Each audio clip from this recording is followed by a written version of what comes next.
Hi students, இப்போ நம்ம பார்க்கக்கூடிய ரொம்ப முக்கியமான ஒரு வீடியோ கிளாஸ் 12 இயற்பியல் பப்ளிக் எக்ஸாம் 2025 கான most important golden 1 mark 2 mark 3 mark and 5 mark questions தான் பார்க்க போறோம். பிளஸ் வந்து முக்கியமான கணக்குகள் ப்ராப்ளம்ஸ் பார்க்கறோம். சோ இத படிச்சாலே 100% மார்க்ஸ் நம்ம இந்த யூனிட்ல இருந்து ஸ்கோர் பண்ணிரலாம். ஓகேவா?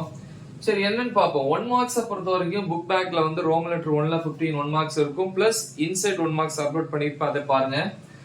2 மதிப்பெண்கள், அதாவது ரோமன் லெட்டர் 2ல புக் பேக்ல ரெண்டாவது கேள்வியா இருக்கும். New edition text book base பண்ணி நம்பர்ஸ் மாறி இருந்தாலும் பிரச்சனை இல்லை, அதனால தான் क्वेश्चन எழுதி இருக்கிறேன். ஓகே, क्वेश्चन நம்பர் 2 வந்து பாத்தீங்கன்னா மின்காந்த தூண்டல் பற்றிய ஃபாரடே விதிகள். மூணாவது கேள்வி வந்து லென்ஸ் விதியை கூறு. 4 வந்து ஃப்ளமிங்கின் வலக்கை விதியை கூறு. இதுக்கு வந்து இன்னொரு பேர் கூட இருக்கு. என்ன பேர் அப்படின்னா மின்னியற்றி விதி அப்படின்னு சொல்லுவாங்க. மின்னியற்றி விதி. அடுத்து क्वेश्चन நம்பர் 6 என்ன அப்படின்னா தூண்டப்பட்ட மின்னியக்கு விசையை உருவாக்கும் வழிகள் அல்லது வழிமுறைகள். 9வது கேள்வி மின் தூண்டலின் அலகை வரையறு. அடுத்து 16வது கேள்வி பரிமாற்று மின் தூண்டல் என்றால் என்ன. 14 ஏற்று மின்மாற்றி மற்றும் இறக்கு மின்மாற்றிகள் என்றால் என்ன.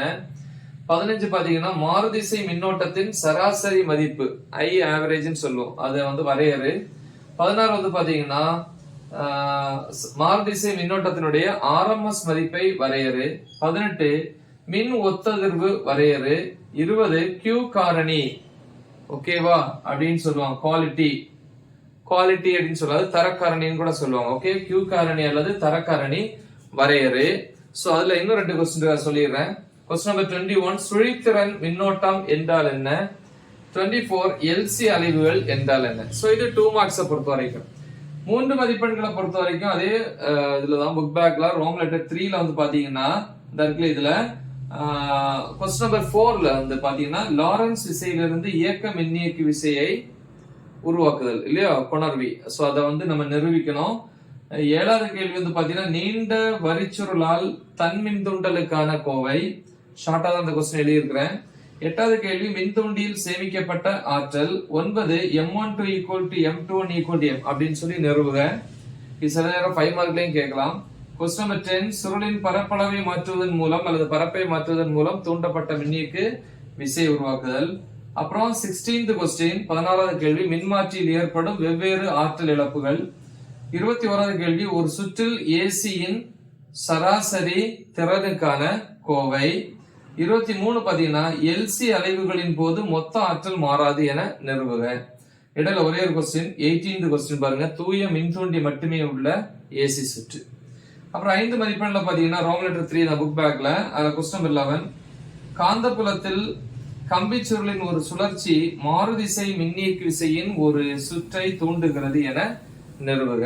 சரி, இது 5 மார்க்ஸ்ல வந்து क्वेश्चन நம்பர் 11. அடுத்த क्वेश्चन பார்ப்போம். 5 மார்க்ஸ்ல வந்து அடுத்த क्वेश्चन பார்ப்போம்.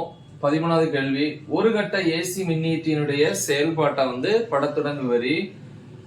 15th क्वेश्चन இருக்கும் மின்மாற்றியினுடைய அமைப்பு மற்றும் செயல்படும் விதம். 19வது क्वेश्चन வந்து தொடர் ஆர்எல்சி சுற்று. அடிஷனலா வந்து 3 மார்க் क्वेश्चन, ஒரு 3 மார்க் क्वेश्चन புக் இன்சைட்ல டாபிக் நம்பர் 4.8.4 இருக்கும்.